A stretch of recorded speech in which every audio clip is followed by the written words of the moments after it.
Fala, gestores de sucesso! Mais uma vez estamos nós aqui para gravar mais um Orcoma Cast e dessa vez estamos com um convidado especial aqui que é o professor Vitor Maciel, auditor de controle externo do TCM, como ele gosta de ser chamado, o filho de Dona Cosminiana. Fala, Vitão, prazer imenso lhe receber aqui, irmão. A gente que tentou aí por diversas vezes marcar na agenda do homem esse horário aqui, mas a agenda do homem estava difícil e coincidiu que ele veio aqui para nossa cidade no dia de hoje e então estamos aproveitando para gravar esse Orcoma Cast com você aqui.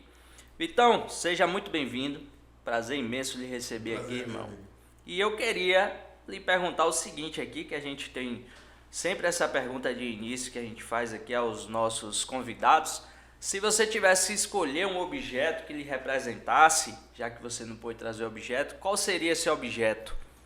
Vamos lá, primeiro eu quero agradecer o convite, Marcelo, a turma do Grupo Orcoma, que vem fazendo um trabalho diferenciado na contabilidade pública do país, a região da Chapada, muito bem servida com pessoas que se dedicam ao setor público, como o Marcelo, o mestre José Albino, o queridíssimo Jackson, e essa família muito especial, que são amigos queridos e que desejam muito e que querem muito bem. É interessante porque o convite que me foi feito foi aceito de pronto. A gente sabe que tem essas questões, né, de agenda, e às vezes a gente fica limitado a poder participar. Mas já você começando já com suas questões palpitantes, né? Tem um objeto que me define, que me simboliza muito. Quando você falou, eu fiquei pensando e eu me lembrei do limão. O limão, para mim, é algo que é uma fruta, mas que tem uma simbologia muito importante para mim. Porque eu fui vendedor de limão. E eu costumo falar, e costumo dizer que na vida a gente tem que fazer do limão a limonada. É o que a gente faz todo dia no setor público, não é verdade? Então é um prazer estar aqui e dizer que o limão é algo que tem uma representatividade interessante na minha vida. Pô, bacana, bacana. Gostei dessa aí, viu? Vitão, hoje a gente vai falar aqui sobre os desafios dos municípios na implantação do CIAFIC. CIAFIC aí é uma coisa relativamente nova, né? Muitas pessoas ouvem falar, mas não sabem de fato como funciona. E aqui nesses podcasts que a gente faz, a gente tenta trazer uma abordagem bem objetiva, de forma simples, e a gente quer trazer um pouco aí de como seriam esses desafios para os municípios na implantação do CIAFIC, já que a partir de janeiro de 2023, de fato, ele começa a ser implantado aí. E o tema, como já é de bastante intimidade para você é especialista da área aí, já vem falando muito, tem vários quadros lá no seu canal também no YouTube, tem o Forbes e tudo mais. Então, fala pra gente aí, vamos fazer para você algumas perguntinhas aqui. E a gente está muito interessado, e as pessoas aqui que seguem a gente também no nosso canal aqui, tá interessado em saber mais, porque tem muita gente com dificuldade ainda, né, Vitor? É verdade, a dificuldade é muito grande. Primeiro eu quero fazer uma saudação, né? O Grupo Orcoma também na virtualidade tem criado uma audiência muito interessante, mesmo porque o produto que vem trazendo, os conteúdos, são conteúdos muito interessantes e nada mais que ter um público fiel que acredita no trabalho e vem trazendo essa contrapartida na audiência. A audiência é tudo.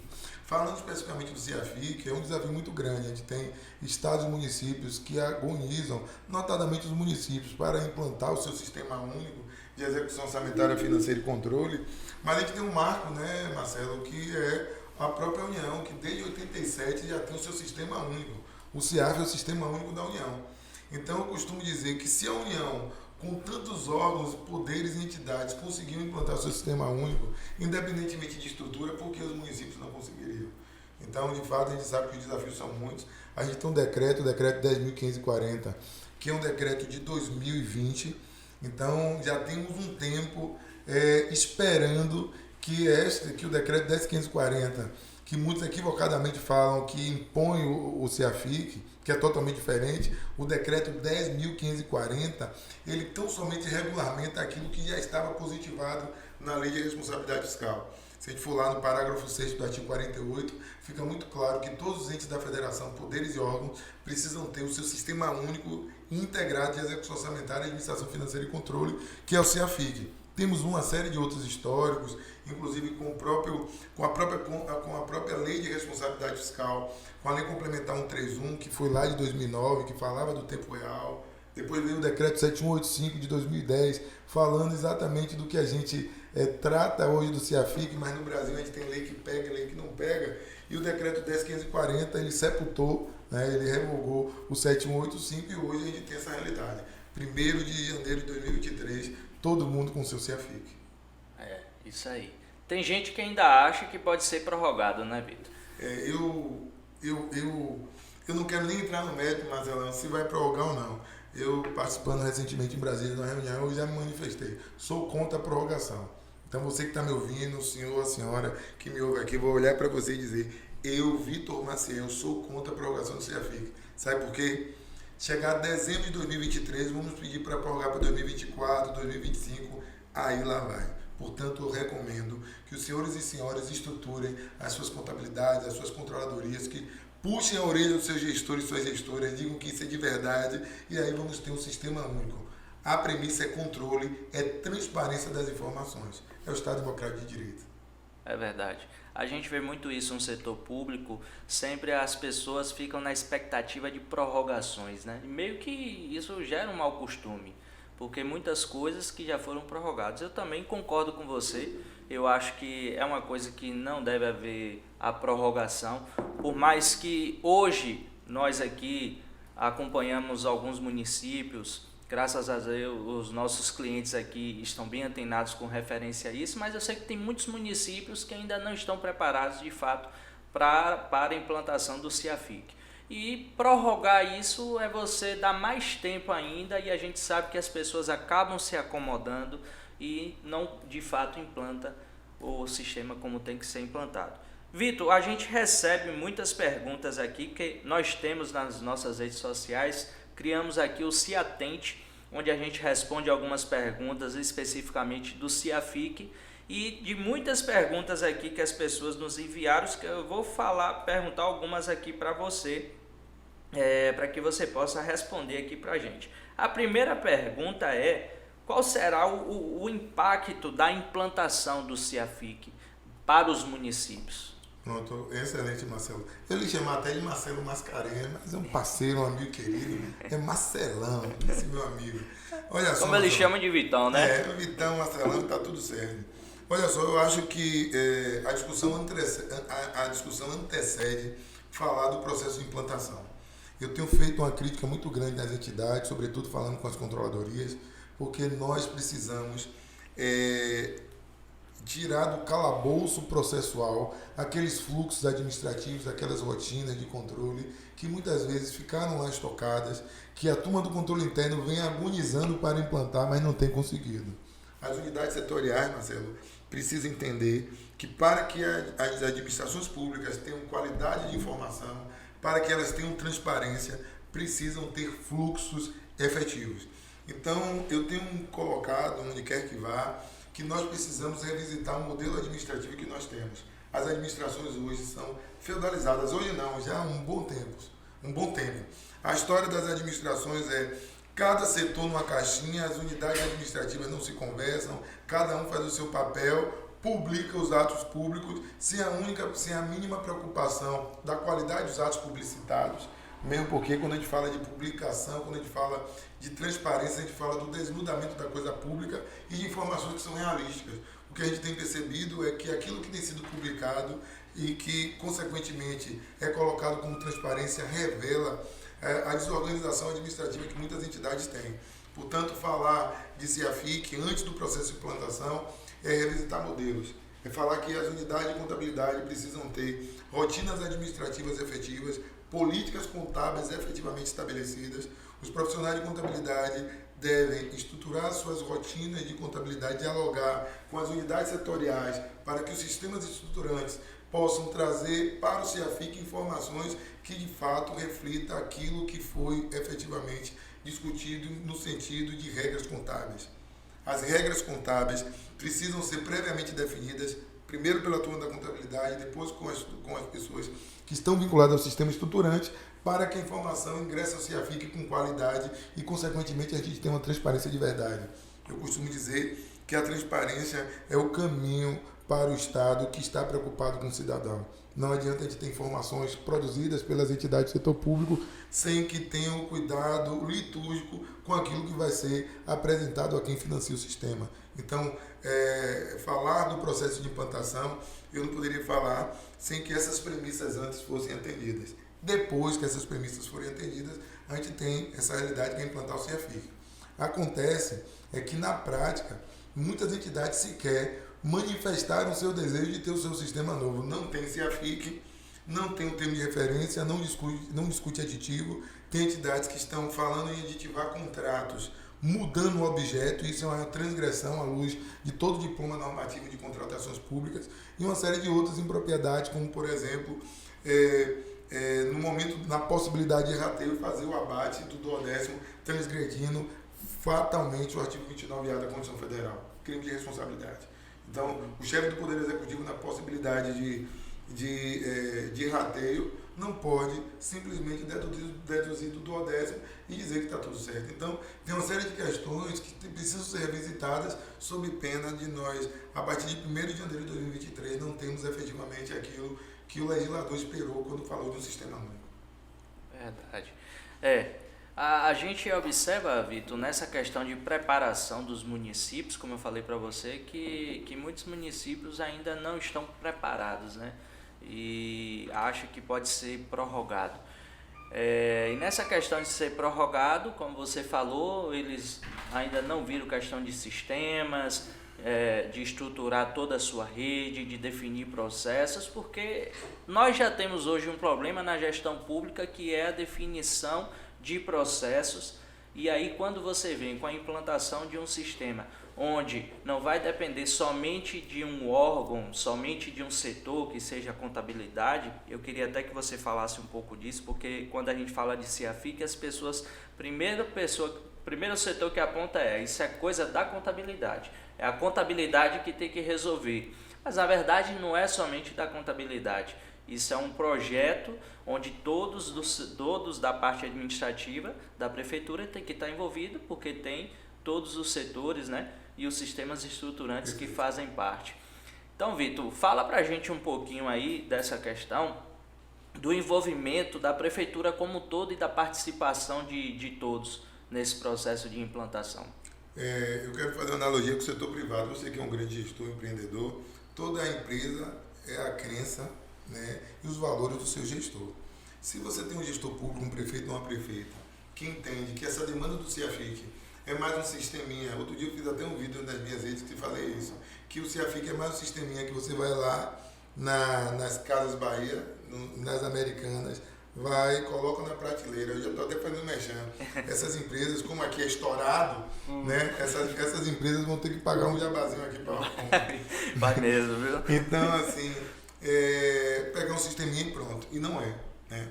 Como eu coloquei inicialmente, como é revisitar o modelo administrativo, se essas organizações, se essas entidades não entenderem que estruturação de processos administrativos, de controle, é a primeira etapa, que a turma da contabilidade tem que estruturar políticas contábeis para que efetivamente o sistema aconteça, não vamos ter o CIAFIC de verdade. A gente tem colocado bastante que existe uma trilogia indissociável. Lógico que a trilogia do CIAFIC é tesouraria, orçamento e contabilidade, mas não é dessa trilogia que eu estou falando. Para o sucesso de implantação, eu tenho que ter pessoas, processo e sistema. O sistema é o meio, o sistema não é o fim. E eu tenho percebido que alguns responsáveis têm colocado o sistema como um caminho para resolver absolutamente tudo, sem olhar os elementos que vão ser determinantes para o sucesso do sistema. Sem pessoas e sem processos, eu não vou ter um sucesso na implantação. Se eu tenho um setor, por exemplo, de tributos, cujo lançamento dos créditos tributários por competência não é encaminhado, porque quando a gente fala do sistema estruturante que deve ser integrado ao CIAFIC, a gente fala também de rotinas contábeis que devem ser discutidas com esse setor específico, aqui esse exemplo é o setor de tributos, onde a contabilidade, após a definição das suas rotinas e dialogando com o setor de tributos, vai poder oportunizar o registro efetivo por competência para que esse direito seja reconhecido na contabilidade e, consequentemente, a transparência se revele. O que a gente tem percebido é que a forma que as informações estão sendo produzidas é desorganizadas, fora de processos de fluxo, revela muito claramente que o CIAFIC não teria sucesso, não terá sucesso, se esses elementos não forem antecedidos. Eu estava recentemente falando no evento, até discutindo até com você, que uma entidade tinha uma relação analítica de dívida ativa e tinha, né, porque eu tenho um registro analítico da dívida ativa e eu tenho um registro sintético do valor da dívida ativa na contabilidade. Então, na contabilidade tinha lá um valor X unidades monetárias. Quando eu fiz uma análise na relação analítica, a qualidade da informação que estava ali era totalmente impeditiva para que o cidadão ou que o órgão de controle conseguisse sequer identificar o sujeito passivo da obrigação. Valores de contribuinte sem um nome correto, sem endereço, sem o fato gerador sem o fato gerador daqueles valores que foram inadimplidos e muitas outras coisas. Então cabe cada uma das unidades, nesse caso a Procuradoria, o setor de tributos, a gente está falando dessa situação específica, no caso da área de pessoal, rotinas da folha de pagamento para reconhecimento de 13º, férias, as provisões de modo geral, um setor de patrimônio que deprecie, que reavalie, um almoxarifado que abaixa, seja encaminhado automaticamente para a contabilidade, para que o registro da VPD aconteça de forma assertiva e tantas outras áreas. Por isso, eu só reforço a importância das unidades administrativas estruturarem os seus processos e a unidade contábil, falando, obviamente, que a contabilidade é uma unidade administrativa, mas que a unidade contábil estabeleça suas políticas para que os estruturantes, ao integrar as informações ao CIAFIC, tragam informações realísticas. Sim, isso é importante mesmo, Vitor, é como você falou, não adianta ter bons sistemas e você não ter pessoas que possam de fato alimentar o sistema corretamente.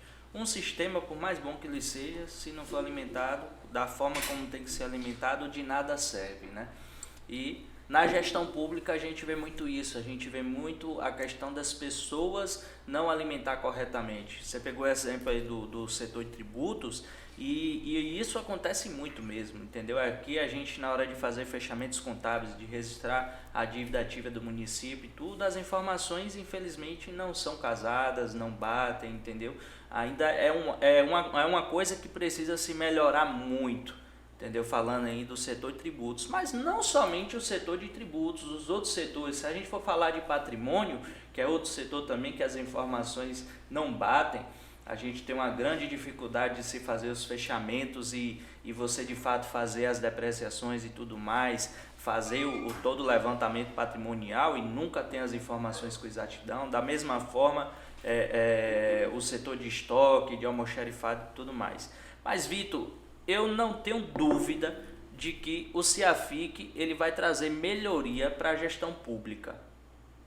Mas você saberia me falar, e eu sei que você sabe isso, me dizer as melhorias que vai trazer para a gestão pública, falando especificamente da parte gerencial, da parte didática, do dia a dia ali. Não só falando do item de transparência, de publicidade, mas do dia a dia, quanto que isso pode melhorar para a gestão? Pronto. Primeiro que, tendo uma base de dados única, a gente já consegue, do ponto de vista da segurança, fazer com que o município tenha uma informação mais qualificada. Primeiro que a gente está falando de uma base de dados única.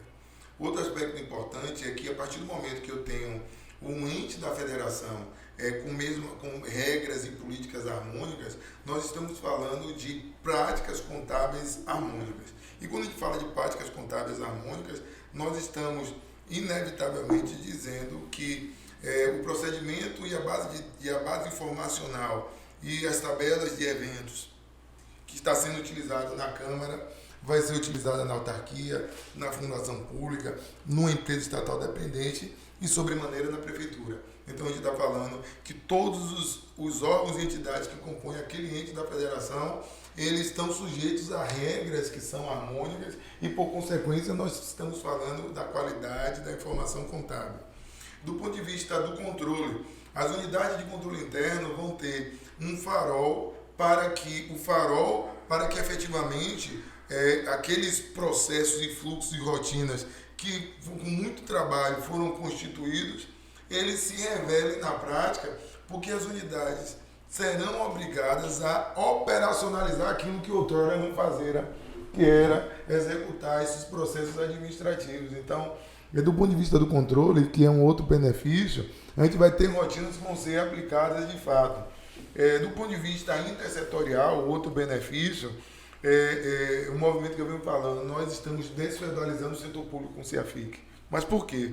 O feudo, aquela estrutura da Idade Média, sucedendo vassalo, cada um na sua caixinha. Com o CIAFIC, eu obrigo que a licitação converse com o setor de contabilidade, o jurídico converse com o setor de contratos, o setor de tributos converse com a contabilidade, o setor de almoxarifado, patrimônio, converse com o setor contábil, o controle, participando como maestro desse processo e muito mais. Então, um outro benefício é porque nós estamos desfeudalizando o setor público, partindo da ideia que essas rotinas administrativas, para que sejam operacionalizadas, precisam, sobremaneira, da comunicação interorgânica. Eu poderia falar em inúmeros benefícios, mas eu falo sobremaneira, a gente vai ter uma consolidação de contas que está lá no artigo 51 da Lei de Responsabilidade Fiscal Efetiva, né, que tem responsabilidade à União. Artigo 50 também da Lei de Responsabilidade Fiscal, inciso 3º, que todas as entidades deverão, isoladas e conjuntamente, apresentar as transações de cada órgão, administração pública direta, indireta, autárquica e fundacional, inclusive as empresas estatais dependentes. Então, a gente vai ter uma consolidação de contas públicas verdadeiras e assertivas. São muitos benefícios, só basta aplicar. Sim, com certeza, eu não tenho dúvidas disso. E para a gestão, ela ter essas informações, porque hoje o gestor, Vitor, ele tem uma informação que está no setor contábil, que é ali o dia a dia, execução orçamentária, execução financeira, mas informações do setor de tributos, informações do seu patrimônio, de compras, contratos, licitações, ele não tem muita informação diariamente, entendeu? Então, quando isso integrar de fato com o CIAFIC e tudo numa base única, e você está gerando essas informações que vão ter que ser em tempo real, então eu penso que isso tende a ajudar muito a gestão na tomada de decisões, né? Agora, Vitor, falando um pouco aqui dessa questão do que os municípios aí precisam fazer, e esses dias eu vi um vídeo seu interessante que você postou, e até um pouco provocativo, que é chamando os controladores internos também para esse processo, porque meio que os controladores internos, nada contra os controladores internos aqui, tá, gente? Mas meio que ficaram um pouco aleatório, entendeu? Esse processo sem saber qual de fato é a sua função. Qual seria o papel aí do controle interno na implantação do CIAFIC? Pois é, Marcelo, essa pergunta é interessante e emblemática ao mesmo tempo, porque o que eu tenho recebido de muito comum de alguns colegas do controle dizendo: o que é que isso tem a ver comigo? E eu tenho dito tudo. Se a gente for dizer no inciso 12, o artigo 2º, inciso 12, que fala do padrão mínimo de qualidade, o padrão mínimo de qualidade são os requisitos que o CIAFIC precisa ter. Eu até criei, brincando, um selo chamado PANC, um padrão mínimo de qualidade. Então, se o seu sistema não for PANC, ele não é CIAFIC. E o padrão mínimo de qualidade são aqueles requisitos gerais, requisitos de transparência, requisitos tecnológicos, requisitos contábeis. São requisitos que qualificam um sistema como o CIAFIC. Por que qualificam? Porque o fato da entidade ter um sistema não significa que seja um CIAFIC. O decreto 10.540 deixa claro aquilo que precisa, aquilo que o sistema precisa ter para ser o CIAFIC. Só que nesse inciso, o 12 do artigo 2º, quando ele fala de padrão mínimo de qualidade, ele fala que as entidades que não tiverem o CIAFIC até 1º de janeiro de 2023, elas estarão sujeitas às vedações, às punições que estão lá no artigo 23 da LRF. O parágrafo não me recordo muito bem. E que é a vedação para recebimento de transferências voluntárias, sem prejuízo das sanções aplicadas pelos órgãos de controle interno e externo. Então, inúmeros dispositivos do decreto fala do papel do controle, mas aqui eu estou colocando de forma muito cirúrgica aquele inciso que trata do papel do controle interno, sobretudo na coordenação, fiscalização e possibilidade de punição na sua própria estrutura quando da não implantação do CIAFIC. Então, veja, o papel do controle, inclusive, tem que coordenar, tem que fazer o acompanhamento, tem que verificar os processos que estão sendo executados, verificação das suas rotinas que estavam lá embalsamadas e agora precisam ser postas na rua e muito mais. Então, meus amigos do controle, sem os senhores e senhoras, o CEAFIC não anda. Verdade, Vitor.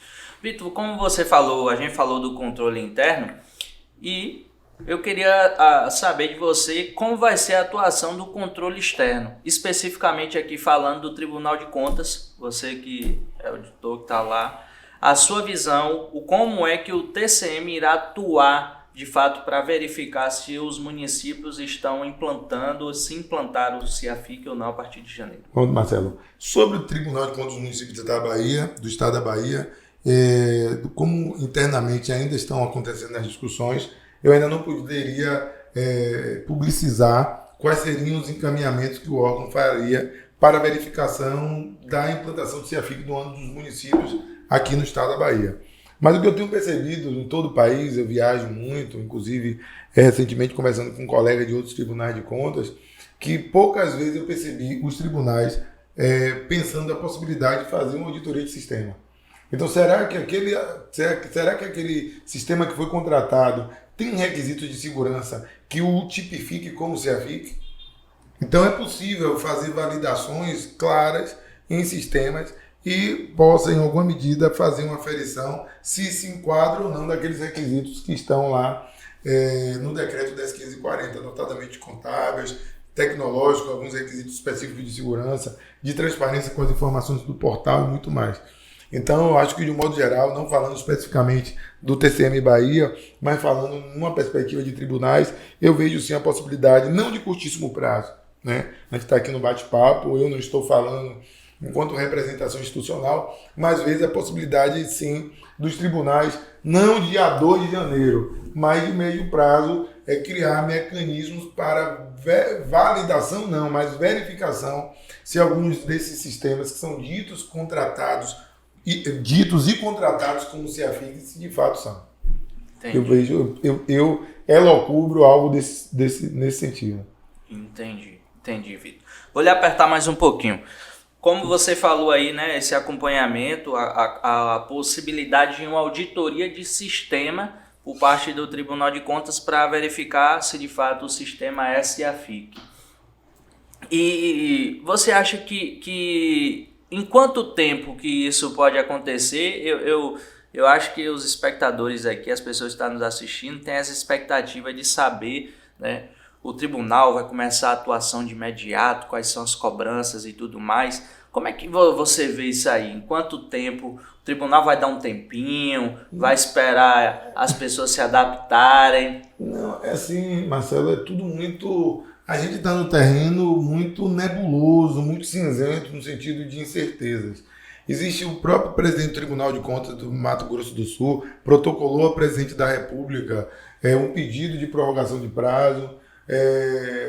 Outros tribunais têm recebido demandas, inclusive de união, de prefeituras, de prefeitos, pedindo que seja revisto o prazo, sobretudo no âmbito do tribunal, mas os tribunais não teriam o condão de normatizar sobre a matéria, mesmo porque é um decreto da presidência e outras coisas mais.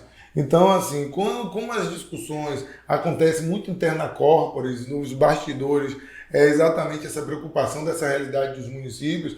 Então, em alguma medida, seria quase que uma suposição minha fazer qualquer tipo de expectativa ou trazer alguma ideia que espero. O que eu acho é que, em alguma medida, os tribunais devam, em alguns aspectos específicos, agora eu não vou dizer a dia, data, horário, mesmo porque eu não sei, porque isso não está sendo publicizado, mas será que esse requisito importante para qualificar a informação que está no sistema está sendo atendido? Então vamos verificar isso. Será que o município, né, o contador, a contadora, quando faz um registro contábil, ele consegue excluir o histórico e com essa exclusão sai todas as informações que foram ali equivocadamente colocadas? Será que um demonstrativo contábil que foi fechado no ano anterior, eu consigo retroceder o exercício financeiro, o mês, o ano, o que é que valha, e consiga fazer alteração a ponto de macular a informação que foi publicada outrora. Então, assim, de repente, um aspecto ou outro ele já possa ser objeto de alguns testes, né? Agora, quando realmente isso não está sendo apresentado. O que eu posso garantir é que os tribunais têm discutido sobre a matéria com uma certa preocupação. Entendi. Vitor, e sobre a questão dos sistemas? Porque hoje eu observo e vejo aí, a gente no estado da Bahia, nós temos muitos sistemas, várias empresas de sistemas, e todas estão correndo. Algumas já conseguiram aí se adaptar, outras ainda estão fazendo essa adaptação ao CIAFIC e tudo mais. Quais são os requisitos mínimos aí que um sistema tem que ter para que de fato ele seja CIAFIC? Eu vou dar uma dica, tá? Porque são muitos os requisitos. O decreto, né, ele fala no artigo 2º, inciso 12, que agora há pouco falei, do padrão mínimo de qualidade. E o que o grupo técnico, existe um acordo de cooperação técnica, Marcelo, ACT 01, de 2018, que é um acordo de cooperação, a gente chama de ACT porque é Acordo de Cooperação Técnica, firmado entre a Secretaria do Tesouro Nacional e os Tribunais de Contas do Brasil. O objetivo desse acordo de cooperação técnica é promover um alinhamento, estudos técnicos que auxiliem primeiro ao entendimento desses órgãos, os Tribunais de Contas e a Secretaria do Tesouro Nacional, e produzir estudos que sejam importantes para os demais entes da federação. E nesse acordo de cooperação técnica existem alguns grupos de trabalho, e tem um grupo de trabalho que trata do padrão mínimo de qualidade, que trata do CIAFIC, e produziu um questionário muito bacana. Esse questionário tem lá o estudo do decreto com todos os requisitos que o decreto precisa ter. Então eu recomendo a turma que aqui nos assiste, né, os senhores e senhoras que aqui estão, vai lá no site do Instituto Rui Barbosa, irbcontas.org.br, salvo engano, e vai lá na parte de grupos técnicos, pega o questionário, tem um questionário que foi lá publicado, inclusive esse questionário foi aquele que foi aplicado para os municípios para verificar o grau de adesão, né, do plano de ação e do próprio caminho que essas entidades estavam percorrendo para implantar o CIAFIC, e lá tem absolutamente todos os requisitos. Então é só você chegar lá, pega o questionário e começa item por item verificar. E aí, se ao final todos os itens estiverem ok, significa dizer que o sistema é punk. E se ele é punk, ele é CIAFIC. É isso aí. Então, pessoal, olha, nosso bate-papo tá legal aqui. A gente já tá chegando ao fim desse OrcomaCast. E, Vitor, nós acompanhamos bastante lá suas redes sociais, é bastante movimentada. E você tem uma questão interessante, é que você cria umas coisas legais, né? Aí você tem lá o Ciafricana, tem um Ciafricano lá que responde as perguntas e tudo mais. A gente aqui criou o Ciatente. Hoje o digital ele está presente nas nossas vidas, e mudando aqui um pouco de assunto, é muito importante a presença digital, ainda mais no nosso setor que é carente, a gestão pública é carente de profissionais que estejam de fato no digital. Como é isso para você? Você de fato está aí fazendo esse trabalho no seu canal no YouTube e tudo mais, e tem contribuído bastante em termos de conhecimento, levando conhecimento para as pessoas, e até mesmo cursos que você tem feito de forma online também, né? Fala um pouquinho para a gente sobre isso. Interessante, Marcelo, porque a virtualidade entrou na minha vida agora no período da pandemia. A gente está saindo da pandemia, mas a gente tem, obviamente, alguns relatos de reincidência, enfim. E como na universidade, eu sou professor da Universidade Federal da Bahia também, e fomos surpreendidos. Eu me lembro, no dia 18 de março, estava muito bem, todo mundo volta para casa. E aí, como as universidades federais não tinham no seu plano estratégico as aulas virtuais, elas terminaram, inclusive, passando ainda mais o semestre. A gente perdeu até onde tínhamos estudado, e aí a gente teve que iniciar. E aí, por isso que no começo eu falei que da vida eu gosto de fazer o limão à limonada, porque por isso que eu me represento muito com limão, né? Porque na época eu fui muitos anos feirante e disse, eu não vou ficar aqui só vendendo limão, não, vou ser um empreendedor da feira. E eu gosto de desafios, eu gosto de empreender. E o que foi que aconteceu? Eu disse, rapaz, esse negócio dessa virtualidade é bom. Acho que eu sou cara de pau mesmo, eu falo mesmo. Então, lá no meu escritório, a gente já trabalhava com curso e tal. E aí, nas aulas, quando as aulas retomaram, eu vi a dificuldade que alguns colegas professores tinham com usar os recursos, né? Aí eu usava a lousa, eu usava o tablet, enfim, a própria sala do meu escritório virou uma sala de aula. Eu só faltava dar um duplo escarpado. E eu via que tinha colegas que tinham dificuldade a ponto de escrever e botar o papel no display. Eu disse, não, realmente eu posso ir um pouco mais. Esse ano eu criei o canal Comunidade Setor Público e o objetivo da Comunidade Setor Público foi só reforçar aquilo que eu já fazia em sala de aula. Porque tinha aulas síncronas, que são aquelas aulas ao vivo, né? Você coloca o link e assiste os alunos, e as assíncronas, que a gente tinha que gravar os vídeos. Então eu vi que eu começando a gravar vídeo, eu acho que dava para sair alguma coisa, e aí terminei me encorajando. Acontece que hoje o Instagram, eu sempre fui avesso à rede social, nunca tive nenhuma rede, né? Aí veio o Instagram também com um caminho de colocar esses meus projetos e as minhas loucuras, né? Aí tem vários quadros, tem o Trilha VM, Pílula de Fundeb, que até tem que colocar o Ser Africano e outras coisas mais. E para você ter ideia, eu já vou falar em primeira mão, que foi uma ideia, eu estava vindo de Goiânia, né? Cheguei hoje, e assim... Mas outra ideia, né? Outra ideia, mas de um encontro presencial que eu vou fazer, e não quero nem saber, com fé em Deus, eu vou arranjar um espaço para fazer esse ano. E o nome desse evento vai ser, sabe o quê? É Nós. Aí alguém pode perguntar, nós não tem nada a ver. Sabe o que é nós? Encontro nordestino para implantação do CEAFIC. Ficou nós. Então assim, as ideias vão surgindo, eu crio um bocado de loucura mesmo, e aí eu tenho que botar na rua. Eu acho que o processo criativo é algo que faz parte de cada um.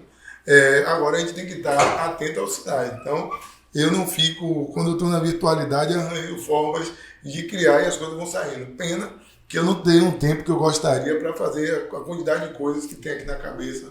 Mas foi assim, nesse contexto do inesperado, que a virtualidade surgiu em minha vida, tem pouco tempo, mas acho que está andando. Sim, sim. Eu tive o prazer de ir lá conhecer a sua sede lá, você me apresentou. E, rapaz, é muita coisa mesmo muita maluquice.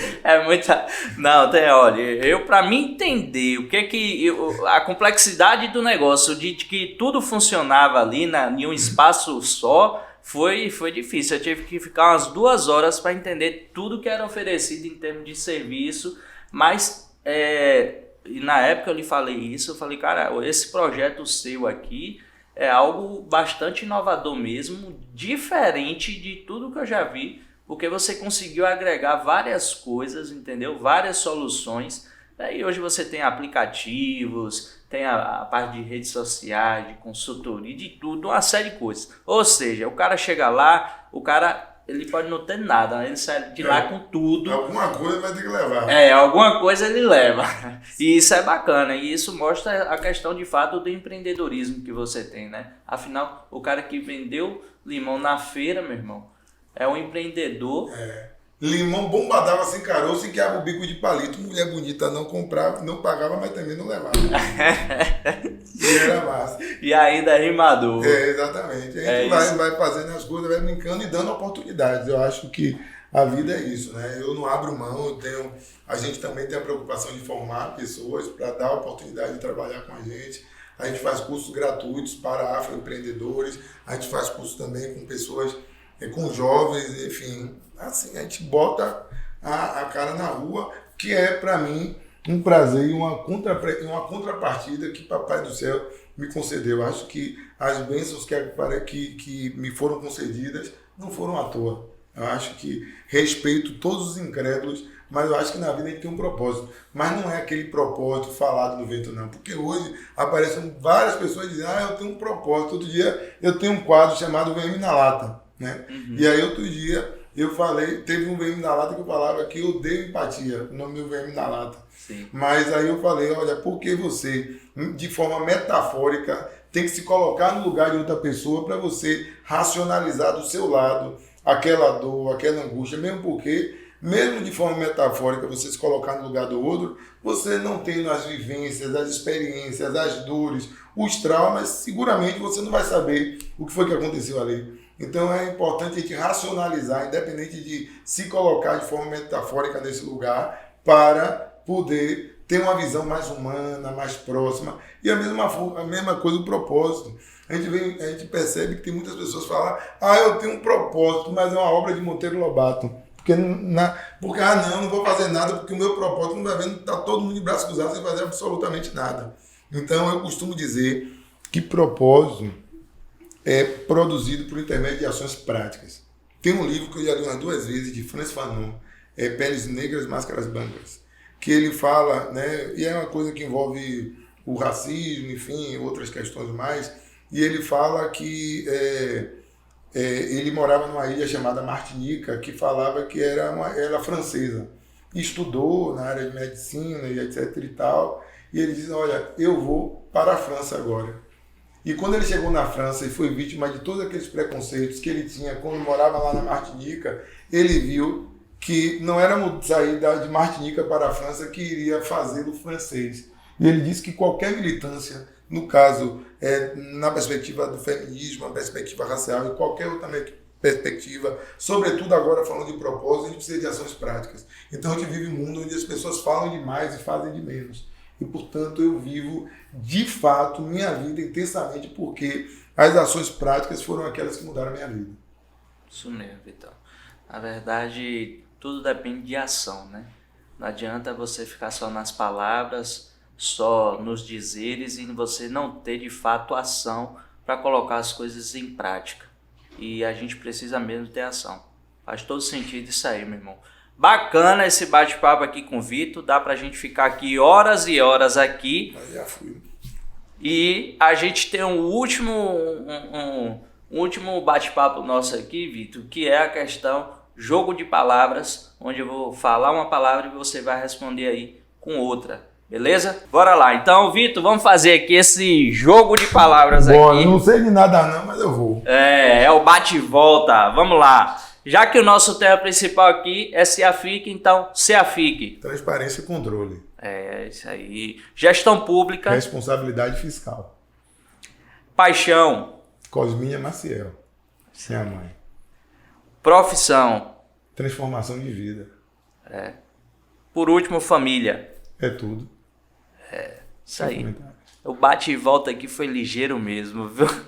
Não tem muito o que se pensar, não. Vitor, meu irmão, gratidão, de coração mesmo. Valeu, Marcelão. Por ter aceitado esse convite nosso aqui. Muito bom receber você aqui na nossa sede aqui em Itaberaba. Estamos muito felizes.